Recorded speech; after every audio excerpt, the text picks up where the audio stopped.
Sziasztok! Múltkor felraktam egy videót, hogy a teljes futamokat ugye a Forma 1-ből hogy lehet megnézni.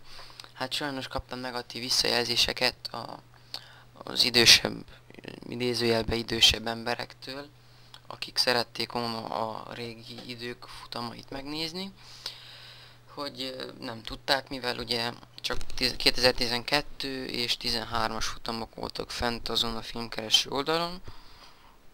Úgyhogy egy új videót csináltam, amiben meg lehet találni a többit. Jó, tehát a böngészőbe elmentettem ide a linkeket.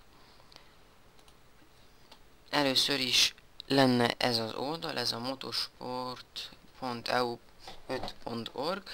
Hát ezt az oldalt azért ajánlom nektek, mert itt ugye nem csak Forma 1-et lehet, hanem VTCC-t, MotoGP-t és DTM-et is nézni. A Forma 1-ben vannak régebbi videók, ment futamok és időmérő edzések is egyaránt, vagyis hogy a többiben nem tudom, mert nem nagyon néztem, MotoGP-t szoktam, de ott is csak 2012-13 van, lássuk ebben már régebb óta, és DTM-et azt nem hiszem, hogy olyan új legyen, igen, 13. Na szóval kavarodjunk bele is, mint a Forma 1-ben elég szép számban vannak itt futamok, illetve időmérők.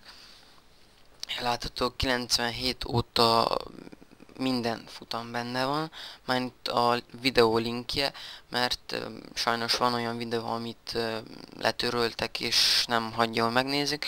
Én is jártam így nem egyel, szerettem volna a 2008-as brazil nagydíjat megnézni, bár azt hiszem azt azóta már kicserélték. Na most egy példaképpen, ja igen, és lehet ilyen is, hogy két videóban lesz felrakva a verseny, olyankor ne zárjátok le ezt az oldalt. Na, megnéztem, azt hiszem, hogy most ki van cserélve, úgyhogy megy. De hogyha nem fog menni, akkor itt nektek ki fog dobni egy ilyen írást, hogy le van törölve.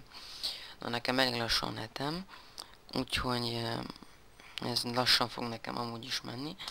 De menjünk is vissza.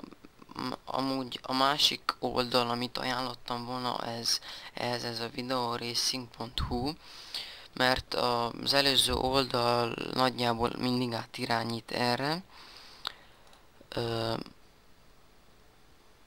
Hát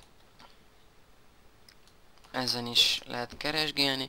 Régen ment úgy is, hogy ide a keresőbe beírtam valamit, és akkor azt ugye be is hozta, például beírtam F1 Malajzia és hogy F1 2000, de mostanában nem csinál semmit, ugyanezt neked az oldalakat hozza be, úgyhogy azért ajánlottam az előző weboldalt. Innen nem garantálom, hogy az összes futam benne lesz, de elvileg benne van az egész. Mit szerettem volna, hogy itt ez még csak az idei, egyetlen van benne, hogy én például egyszer rendeztem egy maratont, hogy végignéztem az egészet, és azzal szembesültem, hogy itt azért ezen a környéken van nagy hiányosság, 2005, 2006, 2007, 2008, sőt még annál fennem is. A régebbi futamok általában elég szép számba fent vannak. Na hát remélem ezzel a weboldallal segítettem a panaszkodóknak.